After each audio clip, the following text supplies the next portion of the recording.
Hello guys, welcome to my live stream and also welcome to my YouTube channel for those who are watching through my YouTube channel.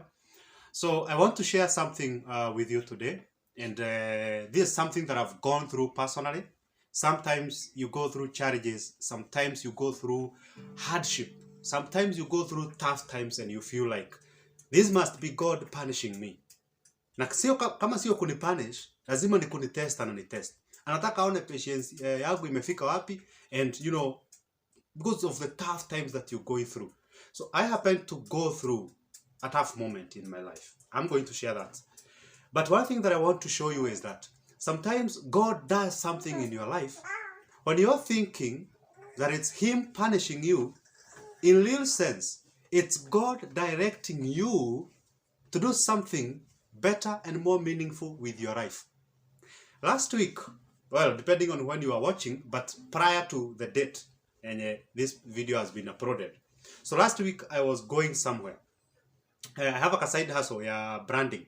So nafanya kazi ya branding, kutengeneza right box, posters, stickers, banners, hizo vitu. So I was going somewhere to market my business, that is, kujimarket tu, kutafuta job hivyo. So my intention was to go to Roiro. Nilikuwa natoka Juja. Yeah? So nilikuwa natoka Juja naenda Roiro. So I wasn't sleepy, I was just okay. Between Juja and bypass ya Roiro, I was, nilikuwa tu on, nilikuwa macho. I could go, kuangalia kwa barabara nini, kuangalia simu, I was just fine.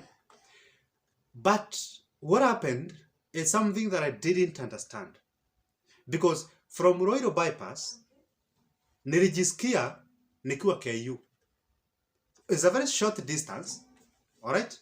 So, ni distance yenye matatu inaweza enda with like maybe 3, 4, 5 minutes, I don't know, depending with the speed. But intention yangu ilikuwa nishuke Roiro.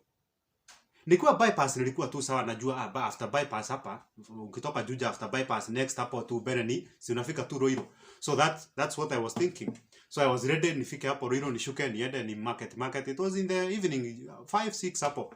So nikafika hapo. But nilistukia kuamuka tu hivi, nilistukia niko KU, Kenyatta University.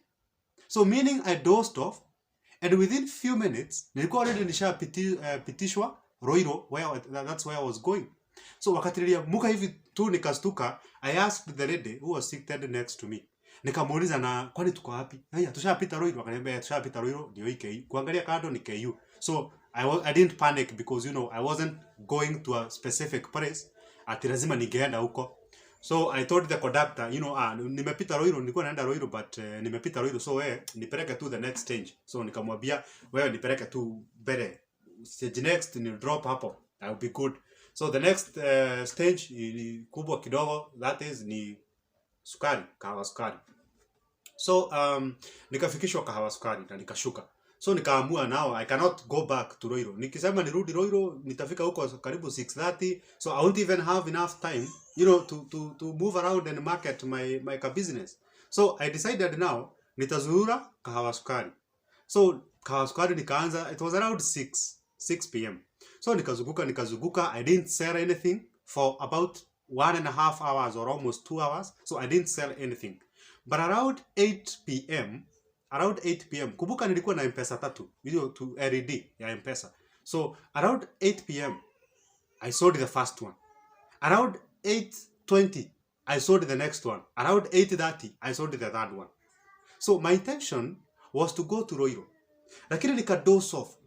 I wasn't sleepy, but I did doze off. Within a few minutes, nilikuwa nishapitishwa kwenye nilikuwa naenda. So in the evening when I was going home, that's when now nilikuwa najirudia najiuliza, I was doing some reflection and I was asking myself now, what just happened? It's later niende kwa field nikiwa na LED 3 na niuze yote. But now I've nimeenda kwa field, a place which I did not, see pale nilikuwa nimepanga kwenda, but I've gone to the field and I've sold everything that I had. So that's when it dawned on me. What if this was God guiding my steps?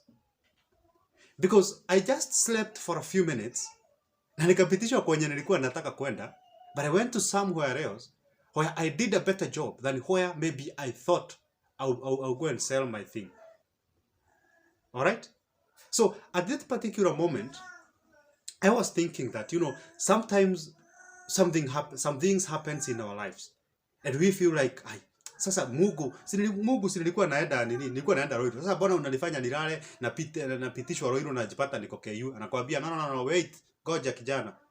The reason why I made you doze off is because I wanted you to go to KU, because that's where your customers were today. Customers wako hawakuwa Roiro. For today, I know where your customers are. And I desperately needed that money because, it was on a Friday. It was on a Friday. So that same weekend, we had an event at home, family gathering. So sikuwa na pesa. So, I needed to do some few things here and there. Time ya rent, bado jalipa and blah, all that. So, I realized that sometimes God usually guides our steps, even without asking us, without our opinions, without our idea that He is doing it. And when we are thinking that it's the time that now he is not with us, that's actually when He is with us the most. Sasa ndio wakati yako tu hapo amekuzunguka vizuri sana. Wakati unafikiria ametoroka, kumbe hiyo ndio wakati yenye yako hapo. That's what it dawned on me. I'm going to tell you something else now, why I was actually doing this video. Now, about 4 months ago, I happened to lose my job in the place where I was working. So I was working somewhere in a rehab. I was working in a rehab somewhere. Sitakwambia ni wapi na sitakwambia ni rehab gani, but I was working somewhere in a rehab where I had worked for about 4 months. So when I was joining that rehab, the idea was, or the agreement was, I'm going to work for 3 months, and then after 3 months, nitaongezewa mshahara. So hiyo time nilikuwa nimetoka na huko Gong. Nilikuwa nimetoka job ingine Gong, so nikakuja sasa nilienda sitakwambia ni wapi. So the agreement with the employer was that I'm going to work for 3 months, and then after 3 months nitaongezewa mshahara. Na ile mshahara hata ninapewa ni peanuts. Ni ile mshahara unalipaka rent, after kulipa rent mnakula wiki hizo zingine mbili you have to borrow money. So nikamshahara tu kidogo. So after working for 3 months, so some of the employees when tulikuwa tunafanya na wao kazi, that is now the co-workers, they started becoming jealous of us. I'm saying us because it was 3 of us. I'm going to tell you what happened to us. So after the 3 months, I don't know exactly what was happening, but the employer akaanza kupelekewa marumas baya sijui Eliud anafanya, Eliud sijui hafanyi. So what happened after 3 weeks of that incident? That's now around February. So around February, it happened that at midnight, usiku, it was at midnight. Saa sita na kitu. A certain message was sent to a WhatsApp group. So message ikatumwa kwamba, Eliud and Y and W, you've been suspended for 3 weeks. You no longer be working here for the next 3 weeks. So you'll be on unpaid break from work. And then after the 3 weeks, you are going to reapply for your positions as counselors, and then we are going to do an interview, and then we are going to re-employ you. And my dear, there's a place where you've worked for almost 5 months. So now, what happened is, after that message was sent, that was at midnight. And that message was not sent to me personally or to the other 2 counselors when tulikuwa tunafanya kazi na wao. No. That message was sent in a common WhatsApp group that we were using as counselors. So, ile WhatsApp group yenye tulikuwa tunatumia ya counselors, so that's when the text was sent, the message was sent that Eliud, Goge, and huyo mwingine, you're going to be on a break because you are not doing your work well, because you are, all those kind of accusations and, things that didn't make sense. So, nikagoja hadi asubuhi. So, nikauliza the employer, now, nikujiona vitu uliandika usiku, where did you get those things from? Me, hiyo story hata sielewi. Hizo vitu ulitoa wapi? Yes? I don't know what you are talking about. Akaniambia, no, you just do what I have said. So nikasema ni sawa, si niwe employer, sawa. Acha nifanye chenye unataka. So 2 weeks break it was. And at this particular time, when we are being given the 2 weeks break, it was around I think it was around date 7, 8 there, 9, 10 hapo, around the 10 February. So at this particular time when I'm being told that I'll be on a 3-month break, which is unpaid, and then later I'm going to reapply for my position, the position which I've worked for 4 months, and then nitafanyiwa interview, then niajiriwe tena. It doesn't even make sense until today. That's what I was told. So I didn't, because I knew definitely hii ni kufukuzwa kazi. This being fired and without being told. Akufukuzae hakwambii toka. That's exactly what was happening. So nilikuwa nafukuzwa but siambiwi nitoke, but in real sense tulikuwa tuna, you know, the three of us tulikuwa tunafukuzwa. So after that, okay, I was saying at that particular time, it was in February. My wife alikuwa hospitali. Alikuwa ana deliver. She was giving birth. So alikuwa already hospital, alikuwa ametoka hospitalini because it was around 10th hapo. Ilikuwa around 10th Feb. Na alikuwa amejifungua around 6th. So this particular time that I'm receiving the message that I should be on a 2 or a 3 weeks break, which is unpaid, I had been given a paternity leave of 2 weeks. So hii time when nakuwa fired, nilikuwa nimepewa paternity leave ya 2 weeks. Within these 2 weeks yenye nilikuwa napewa paternity leave, that's when I was fired. Hata before the first week, the first week ndio ilikuwa inaisha. So before the first week iisha vizuri, that's when I was told, you know, ukae nyumbani sijui for how long. That's what happened. So and then at this particular time we had not been paid. So hatukuwa tumelipwa. And na nimekwambia ile kamshahara nilikuwa napewa, ni ile kamshahara peanut ile yenye unalipa rent na ni hivyo. Mnakula wiki mbili, hiyo ingine mbili you have to borrow money. So hatujalipwa. And because hii kamshahara ni dogo, I had not saved any money. Remember, sikuwa mimi nimesave pesa ati nimesave ya nini. No, I couldn't have been able to do that. Yeah? So nagoja hii kamshahara ichomoke, yeah? Ndio sasa ikichomoka hivi ikiingia kwa account nilipe hospital bills. Ndio mimi huyo nimeambiwa niko nyumbani for I don't know how long.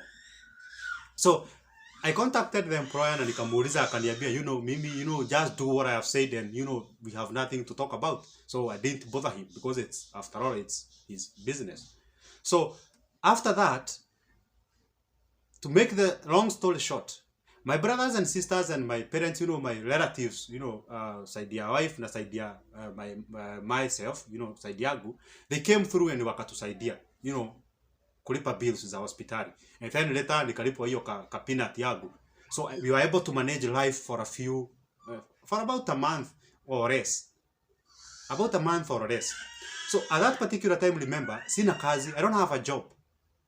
I was waking up every morning, naenda kwa barabara. If I could show you the list of schools and rehabs zenye nilikuwa nimeandika na namba zao, I used to make about 20 calls every day.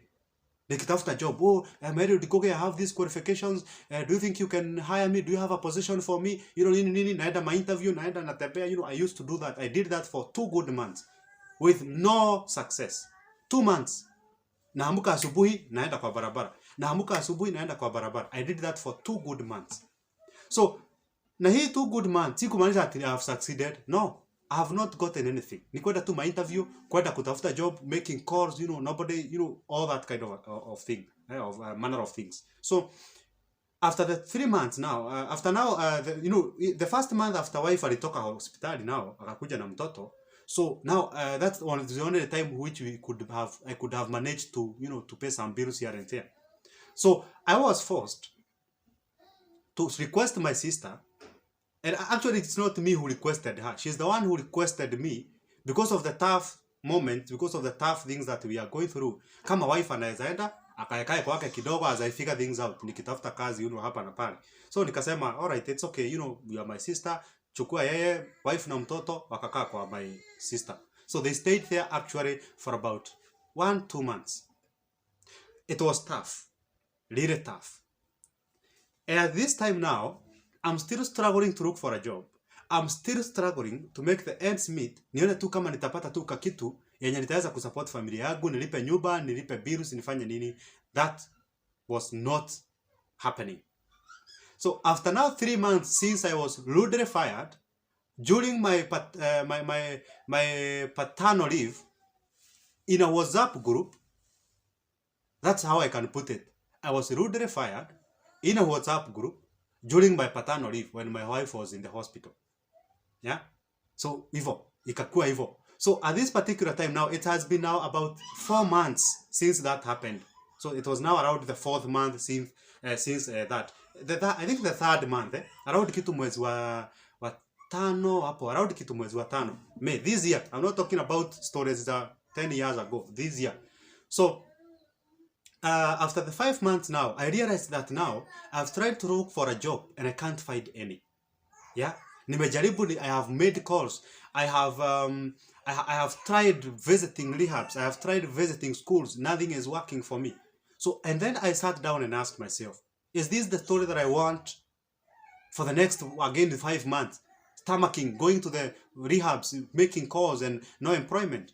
And my deal before that, I never used to make 2 phone calls, actually, or 2 visits to rehab. Nilikuwa naenda kazi hapa, requesting hapa. Ninaenda tu na request, hey, I have these qualifications and can you have a chance for me? Naambiwa sawa, ingia kazi kesho. That's what used to happen. So this particular time, it's 3 months, I can't find any place. All right?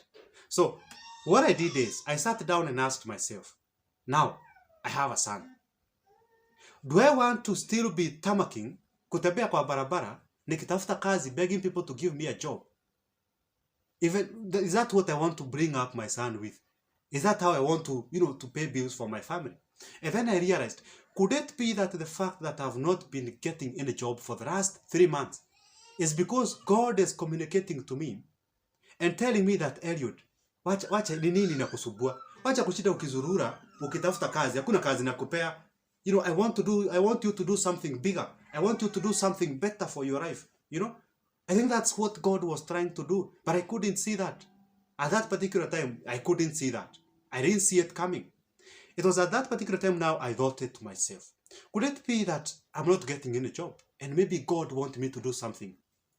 That's when I remembered that last year now, I had started registering an organization. I had the idea of having an organization, counseling organization. So I had already started registering, but nilikuwa tu nimefanya the first few things here and there. Sikuwa nimeconclude, nimemake payment and all that with registrar of societies.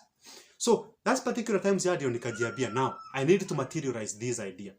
So nikaenda nikamalizia registration. I paid 5,000 and some hundreds there. So nikalipa, there's somebody, 5,000, there's the previous rehab yenye nilikuwa alikuwa ameachwa na kadeni yangu, some cash. So akanitumia that particular time. Nikasema hii pesa amenitumia, hii ni kadeni, I cannot sitaitumia hivi, wacha ni register organization. So I did register the organization, and that's how I became a founder of an organization. And right now the organization is doing well. We are getting clients, we are getting referrals, So if I continued to look for a job with pain, unajua bado nilikuwa na machungu hiyo time. Nilikuwa na machungu juu ya venye tulifukuzwa kazi. Nilikuwa tu na machungu, nasema watu wanatufanyia hivi, ndio wanafanya nikose job, ndio wanafanya familia yangu isiendelee vizuri. At that particular time nilikuwa tu na hiyo machungu. But ilikuja ikiishaisha.